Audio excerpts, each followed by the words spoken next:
Shalom, selamat pagi Bapak Ibu yang kekasih dalam Yesus Tuhan. Kita bersua kembali pada pagi ini karena kemurahan pimpinan Tuhan. Kita mensyukuri akan tuntunannya, bahagian dari umat-umat pengharapan. Karena itu siapkan diri kita waktu kita untuk duduk di sekitar sabda Tuhan. Siapkan waktu kita, hati kita, Alkitab kita. Karena itu mari mohon pimpinan Allah Roh Kudus.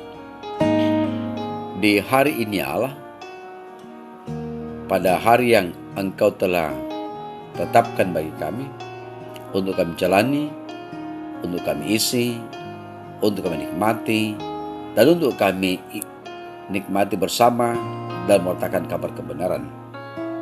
Kami rindu disapa oleh sabdamu. Bersabdalah, kami telah sedia mendengar. Dalam nama Tuhan Yesus kami berdoa. Amin. Bapak Ibu, saudara-saudaraku yang sama Allah kasihi, Artos edisi 3 Februari 2022, baca kita dari Kisah Para Rasul pasal 9 ayat 19b sampai 31. Kisah Rasul pasal 9 ayat 19b sampai 31, firman Tuhan. Saul tinggal beberapa hari bersama-sama dengan murid-muridnya di Damsyik. Ketika itu juga ia memerintahkan Yesus di rumah-rumah ibadat dan mengatakan bahwa Yesus adalah anak Allah. Semua orang yang mendengar hal itu heran dan berkata, "Bukankah dia ini yang di Yerusalem mau membinasakan barang siapa yang memanggil nama Yesus ini? Dan bukankah ia datang ke sini dengan maksud untuk menangkap dan membawa mereka ke hadapan imam kepala?"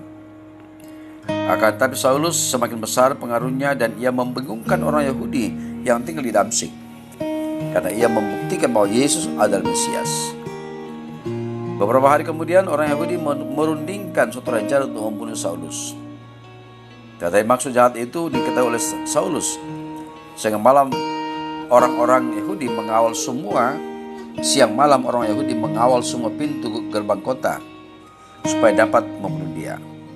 Sungguh pun demikian, pada suatu malam murid-muridnya mengambilnya dan menurunkannya dari atas tembok kota dalam sebuah keranjang. Setibanya di Yerusalem, Saulus mencoba menggabungkan diri kepada murid-murid, tetapi semuanya takut kepadanya karena mereka tidak dapat percaya bahwa ia juga seorang murid.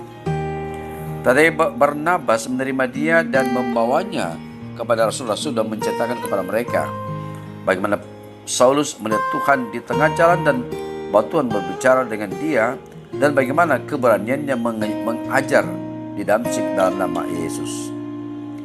Dan Saulus tetap bersama-sama dengan mereka di Yerusalem dan dengan keberanian mengajar dalam nama Tuhan.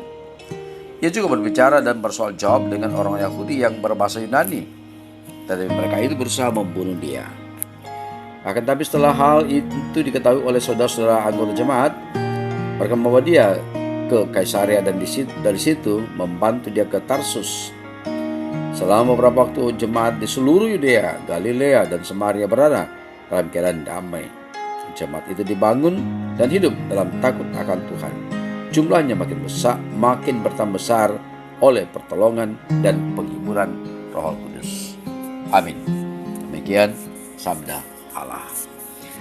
Saudara-saudara yang sama-sama Allah kasih, melacak perluasan agama Kristen dari sebuah gerakan lokal di Yerusalem yang terutama diarahkan kepada orang Yahudi menjadi sebuah agama yang mendunia pun meliputi orang-orang bukan Yahudi. Itu gejala, ciri Kisah Para Rasul. Kisah Para Rasul ditulis oleh Lukas, seorang tabib dan pemimpin gereja mula-mula, sebagai lanjutan dari Injil Lukas. Lukas menemani Rasul Paulus dalam beberapa perjalanan misinya.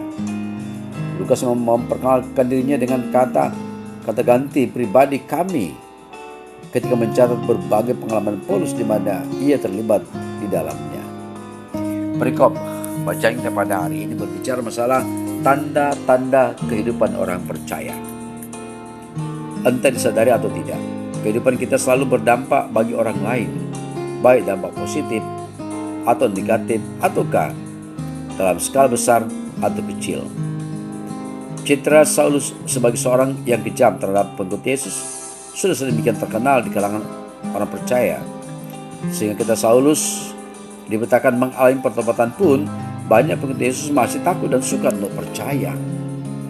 Meski demikian, tanda-tanda pertobatan Paulus dibuktikan oleh penulis Kisah Para Rasul melalui dua hal, yaitu perbuatan Saulus setelah dia bertobat dan penyertaan Roh Kudus di dalam seluruh proses tersebut.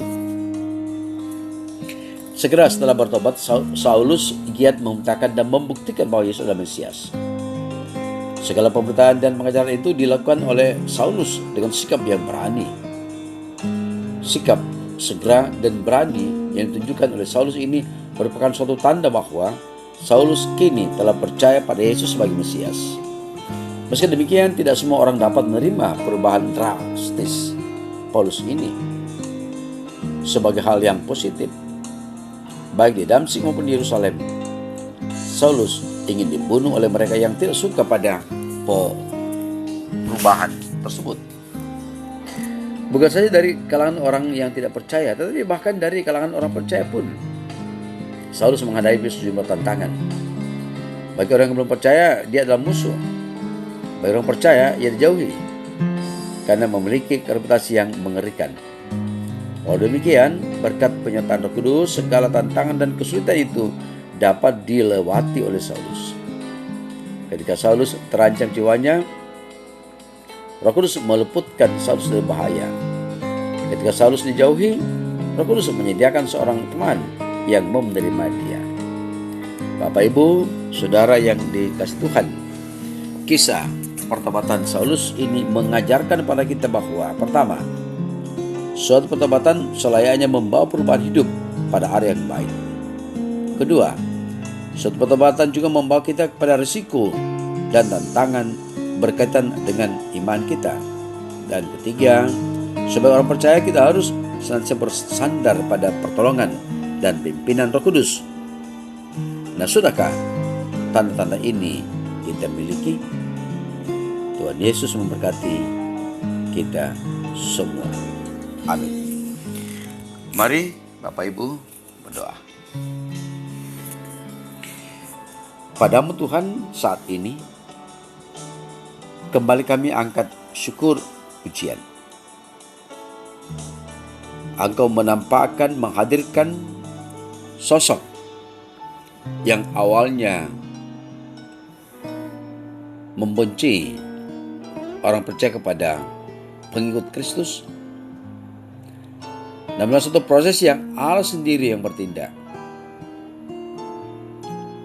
Saulus berbalik dan justru gigih mewartakan kabar kebenaran sosok Sang Mesias. Kami bersyukur bahwa Allah memperlihatkan itu bagi kami umat-Mu dalam menghadapi dunia yang semakin dinamis.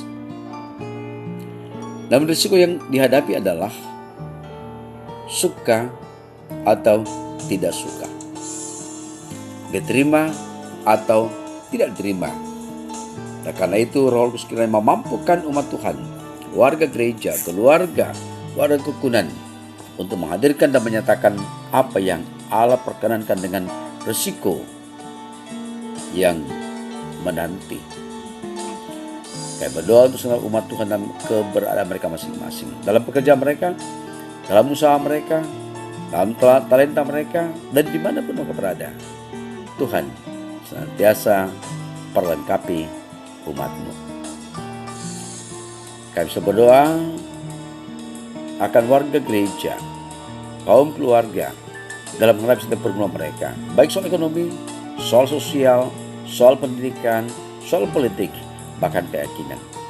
Kami percaya bahwa tangan kasih Allah menjamah seluruh umat-Mu.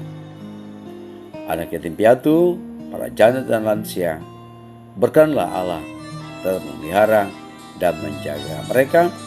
Dan biarlah bangsa ini, pemerintah kami, Allah jadi sebagai alat untuk menghadirkan ketenangan, keteduhan, kepastian bagi anak yatim piatu, para janda, para lansia, dan pula bagi orang-orang yang termarginalkan. Ini adalah kami, pengharapan kami. Dengarkan ya Allah, karena sungguh kami alaskan dalam nama Yesus dan kami hidup. Amin. Bapak Ibu diberilah yang kita pada hari ini dengan topik tanda-tanda kehidupan orang percaya. Aku telah mengirim umatmu ke tengah dunia ini dan diperlengkapilah. Jalan hidup kita pada hari ini, yakinlah bahwa Tuhan telah beserta kita.